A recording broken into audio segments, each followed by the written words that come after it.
Hello bachchon, let's read this question, and the question says that which of the following is a true statement?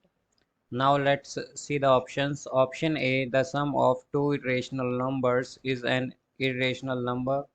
Option B, the product of two irrational numbers is an irrational number. Option C, every real number is always rational.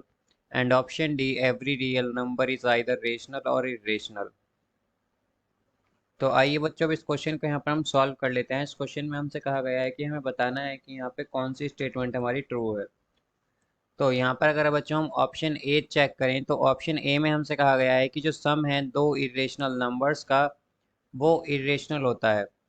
तो यहाँ पर अगर हम देखें बच्चों, दो irrational number let's suppose हैं हमारे पास 7 plus square root 3 and 7 minus square root 3।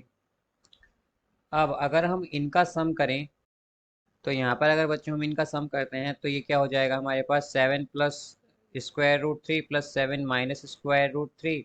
तो यहाँ पर हमारे पास स्क्वायर रूट 3 से माइनस स्क्वायर रूट 3 से प्लस स्क्वायर रूट 3 कैंसिल होकर हमारे पास 14 आएगा। और हम जानते हैं कि 14 जो है ये एक रेशनल नंबर है। तो हम कह सकते हैं कि ये कंपलसरी नहीं है कि हमेशा जो सम है दो इरेशनल नंबर्स का वो एक इरेशनल नंबर ही हो। तो ये स्टेटमेंट बच्चों हमारी जो स्टेटमेंट 1 है वो फॉल्स है। आइए अब चेक करते हैं स्टेटमेंट बी। यहाँ पर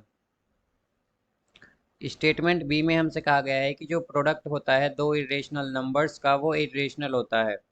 तो यहाँ पर बच्चों अगर हम दो इरेशनल नंबर लें, let's suppose 2 plus 7 and 2 minus, यहाँ पर हम नंबर्स लेते हैं बच्चों, ये हो जाएंगे हमारे पास एक्चुअली ये आएगा 7 plus square root 2 and 7 minus square root 2। अब ये दो हम जानते हैं कि दोनों ही इरेशनल नंबर हैं, 7 प्लस स्क्वायर रूट 2 भी और 7 माइनस स्क्वायर रूट 2 भी। तो अगर अब हम इन दोनों को मल्टीप्लाई करें या इनका प्रोडक्ट करें तो वो क्या होगा 7 plus square root 2 and 7 minus square root 2। तो ये क्या आ जाएगा हमारे पास, ये आ जाएगा 49 माइनस 2 जो कि इक्वल होगा 47 के। अब 47 बच्चों यहाँ पर ये जो नंबर है ये एक रेशनल नंबर है। तो हम कह सकते हैं कि ये कंपलसरी नहीं है कि जो प्रोडक्ट है हमेशा दो इरेशनल नंबर्स का वो इरेशनल नंबर हो।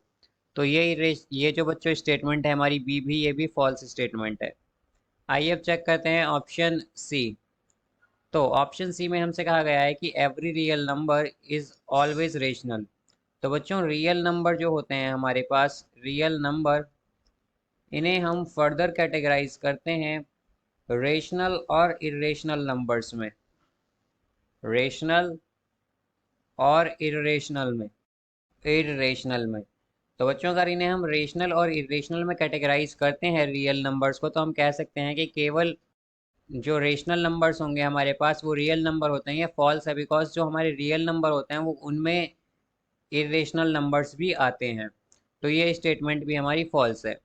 अब यहाँ पर अगर बच्चों हम स्टेटमेंट डी देखें तो स्टेटमेंट डी में हमसे कहा गया है कि every real number is either rational or irrational. तो बच्चों हम ये देखा था अभी कि ऑप्शन सी में कि जो हमारे रियल नंबर्स होते हैं इन्हें हम कैटेगराइज करते हैं रेशनल और इरेशनल में। तो हम कह सकते हैं कि ऑप्शन डी जो है हमारा ये ट्रू है, बिकॉज या स्टेटमेंट डी जो है हमारी ये करेक्ट है, बिकॉज जो हर एक रियल नंबर होता है इसे हम कैटेगराइज करते हैं रेशनल और इरेशनल नंबर में। तो इसका जो करेक्ट आंसर होगा बच्चों हमारे पास वो होगा option D, that every real number is either rational or irrational. I hope you understood it well. Best of luck. Thank you.